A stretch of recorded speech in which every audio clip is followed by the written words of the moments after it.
안녕하세요. 오늘은 8월 18일입니다. 월요일이고요. 이번 한 주간 동안도 하나님의 뜻을 깨달으면서 하나님의 사람으로 한 걸음 더 다가가는 특별한 한 주간이 되시기를 바랍니다. 오늘은 사도행전 7장 53절입니다.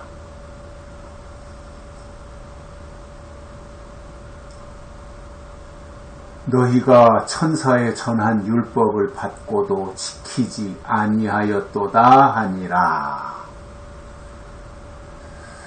스데반이 지금 대단한 설교를 하고 있는 거예요. 사실 목숨 내놓고 하는 설교거든요. 왜냐하면 그 당시에 기득권을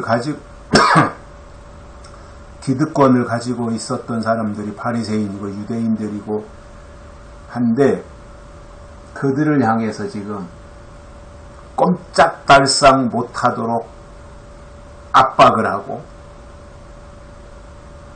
옥죄고 그리고 그들이 한 짓이 무엇인지 공개적으로 들춰낸 겁니다.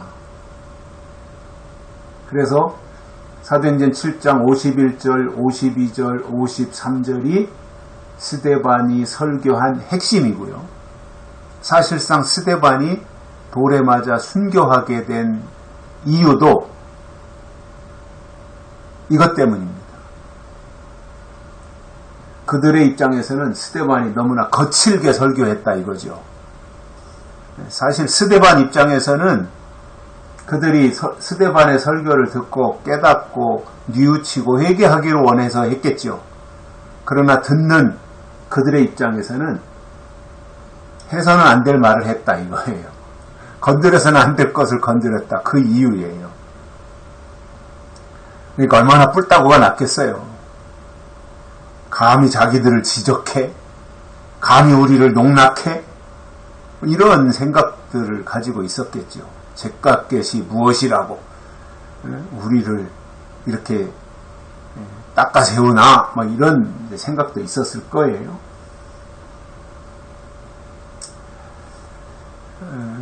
그러나 이게 사실이잖아요. 스데반이 한 설교가 지금 그들이 다 목이 곧았고 마음과 귀에 할례를 받지 못한 사람들이었고 성령을 거스렸던 사람들이고 선지자들을 향해서 계속해서 끊임없이 핍박을 가했고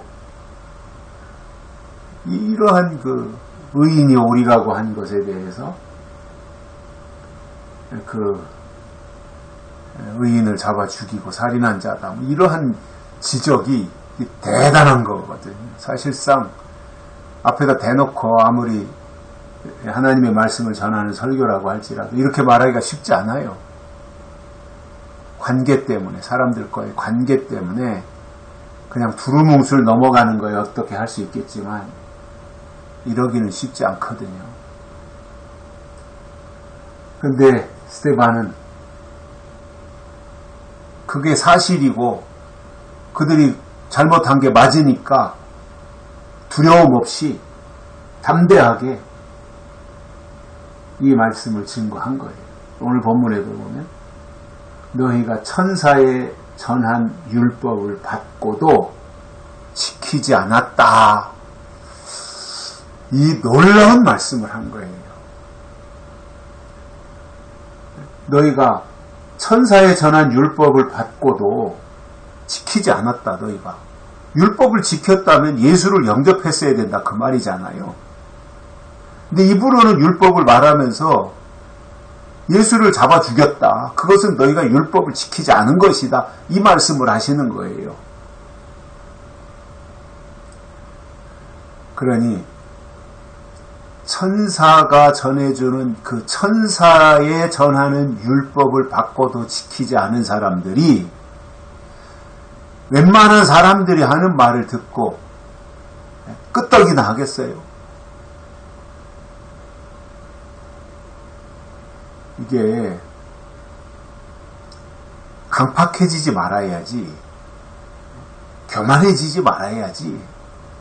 강팍해지고 교만해지면 배는 게 없는 거예요. 그때부터는. 그래서 천사고 뭐 의인이고 자기들 감정 상하고 자기들 마음에 안 들면 얼마든지 엉뚱한 행동을 할 수 있게 되는 거거든요.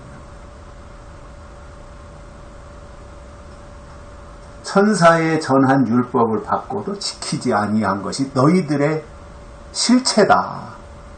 무슨 할 말이 있느냐? 무슨 이유가 있느냐? 아니 천사가 전하는 율법을 받고도 지키지 않은 사람들인데 더 이상 기대할 것이 없다라고 하는 결론 섞인 이야기를 스데반이 하고 있는 겁니다. 저는 이 사도행전 7장에서 이 스데반의 설교 이 끝부분 51절, 52절, 53절을 보면서 야, 스데반 참 대단하다. 사도들도 하지 못하는 것을 스데반이 그냥 이렇게 질러대는구나. 정말 그 유대인들이나 이 당시에 바리새인들이나 이 사람들 속에 진짜로 하나님이 주신 율법이 있다면 다른 것은 다 그만두고라도 지금 스데반의 설교 앞에 고꾸라지고 회개해야 되는 게 맞아요. 그런데 안 그러잖아요. 그게 쉬운 게 아니거든요. 그리고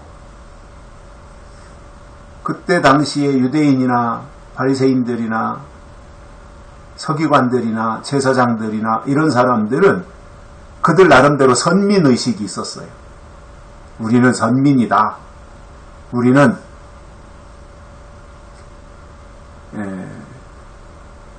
히브리 민족이다. 우리는 셈의 계통이다. 아브라함의 후손이다. 이러한 선민의식이 있었어요. 그리고 자기들만 못한 사람들을 보면 경시했던 거죠. 여러 가지 신분이나 지위나 이런 것이 자기들만 못하면 별로 탐탁하게 생각하지 않고 그들이 하는 말이 옳아도 받아들이지 않았던 거예요. 그러니 그들 속에 거룩한 게 있겠습니까? 진리가 들어갈 수 있겠습니까? 모든 것이 어떤 신분으로 보고 지위로 보고 그가 가지고 있는 어떤 재산이나 이런 것을 가지고 그 사람을 평가하고 있는데 허접지 않은 사람이 나와서 하나님의 말씀이라고 증거할 때 그것을 받아들이겠어요? 그냥 무시하고 묵살하고 이것이 그 사람들이 할 수 있는 일이었던 거지요. 옳으냐 그르냐로 보는 것이 아니라 우리보다 나은 사람이냐? 가진 게 많냐? 배운 게 많냐? 학식이 많냐? 어디 출신이냐? 어느 대학 나왔느냐? 이것으로 기준을 삼고 평가하니까 자기들보다 허접한 사람들이 나타나서 아무리 옳은 말을 할지라도 그들의 귀에 그 소리가 들어오지 않는 거지요. 무시하는 건데 그 말이 들어오겠어요? 사람을 무시하고 있는데. 그러나 스데반은 그런 거에 연연하지 않았고 상관없이 담대하게 하나님의 뜻을 그들에게 말했고 그들의 현주소가 어디인지를 스데반이 그대로 다 증거한 거예요. 스데반은 7장 1절부터 53절까지 자기 하고 싶은 말 다 했어요. 후회 없이 다 했어요. 대단한 사람입니다. 스데반 위대합니다. 그러니까 최초의 순교자가 되었던 거지요. 스데반이. 12사도는 아직 순교 안 했는데 7 집사 가운데 한 명이 스데반이 먼저 돌에 맞아 순교하게 되는 겁니다.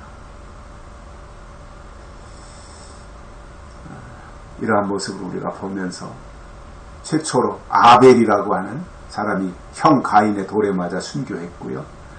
또 여기 사도행전에 스데반이 돌에 맞아 순교하게 되는 이 모습들을 우리가 이제 쭉 보게 되는데, 그럴지라도 하나님의 사람은 하나님의 말씀을 담대하게 증거할 수 있어야 하나님의 일을 이루어 드릴 수 있을 것이다. 그러한 생각을 해봅니다. 여기까지 하겠습니다. 고맙습니다.